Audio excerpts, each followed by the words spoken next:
గౌరవ సభ్యులు ఎండి మోజం ఖాన్ గారు.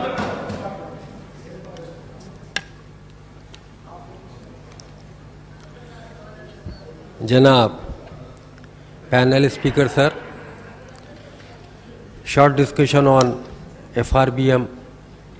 The FRBM Act 2003 is equally applicable to the central government as well as the state government. However, the central government has been regularly far exceeding the fiscal deficit target year after year. During the financial year 20 and 21, the fiscal deficit of the central government was 9.5% of the GDP, where the target under FRBM Act was reduced into 3% by the end of March 21. Speaker sir, panel speaker sir, however, the central government under the Prime Minister Mr. Narendra Modi has been targeting Telangana state by the restriction, the borrowing of the state of the clubbing the loans by the corporation government undertaking through government guarantees. In the financial year 2021 and 22, the fiscal deficit of the central government was 6.7% and the target for the current financial year is 6.4%. Then why is the central government refusing permission to the Telangana government to raise the borrowings to meet its budgetary targets? Sir, in closer look at the Telangana government finances in terms of revenues and expenditures during the first 4 months of the current financial year 22 and 23 shows the state's total receipts were only 24.3% and the budgeted amount and the total expenditure was 25.36% of the budget amount, whereas the figure should be less than 33.3%. The shortfall in the receipt has occurred largely due to the lesser revenues towards state share of the union tax and the grants in aid for the central government and lesser borrowing due to restriction imposed by the Reserve Bank of India. Sir, due the restriction imposed by the central government, Telangana state is facing a severe financial crisis which is impacting the welfare schemes on the one hand and the development works on the other. The impact of the cut in revenue and capital expenditure on account of lesser revenues and borrowing is felt by all the welfare departments, more particularly the minority welfare department. Sir, the minority welfare budget estimate for the year 22 and 23 is 1,824.59 crores, including the additional budget sanction of rupees 141.22 crores.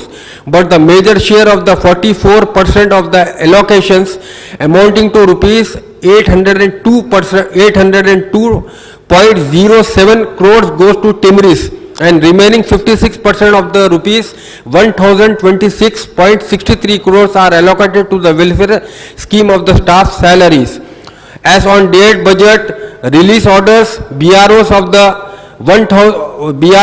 rupees 1214.28 crores were issued and actual expenditure is only 536.38 crores. 35% even as half of the financial year is over. Sir, about 1.5 lakh application for the bankable schemes for the minorities are pending since 2016 and 17 financial year, when these loans will be sanctioned and released.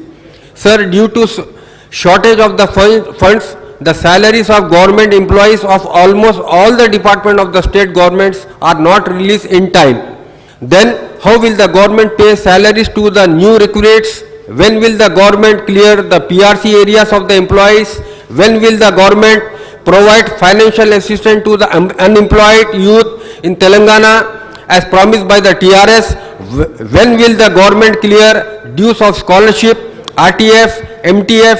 When will the government clear dues of contractors of the irrigation projects? How will the government complete Kaleshwaram and other lift irrigations in the state now in the wake of the financial distress? Whether it is a fact that central government has issued orders to the recover 8,814 crores every year for 4 years from 2000 22, 23 to 25, 26 towards the adjustment of the FRPM excess loans.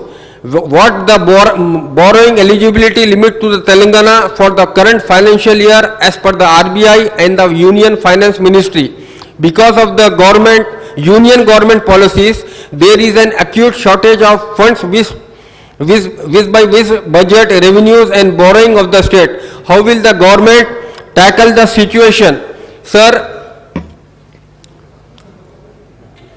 Urdu officers working in districts need to deposit DMWI office to look after the outgoing schemes. Presently, there are no regular staff in DMWI offices.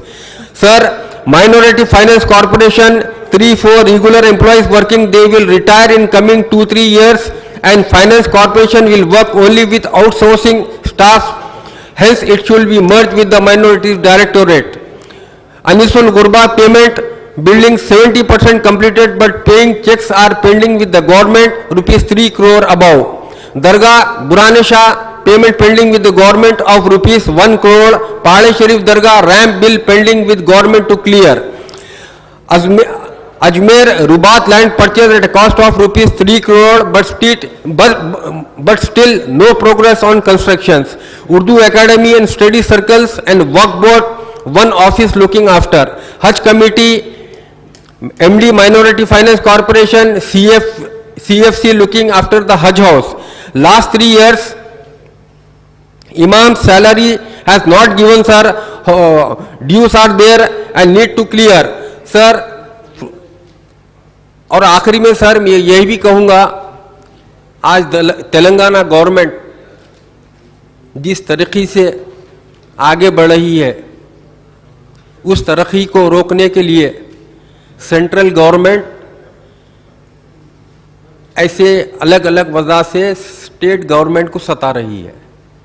तो आपके ज़रिए आज के short discussion में मैं state government से और ख़ास तौर से हमारे चीफ मिनिस्टर साहब से कहना चाहता हूं, आप स्ट्रांगली रहिए, आप फाइट लड़िए सेंट्रल गवर्नमेंट से। हर पॉलिटिकल पार्टी जो स्टेट को चाहती है आपके साथ हमेशा रहेगी। शुक्रिया साहब।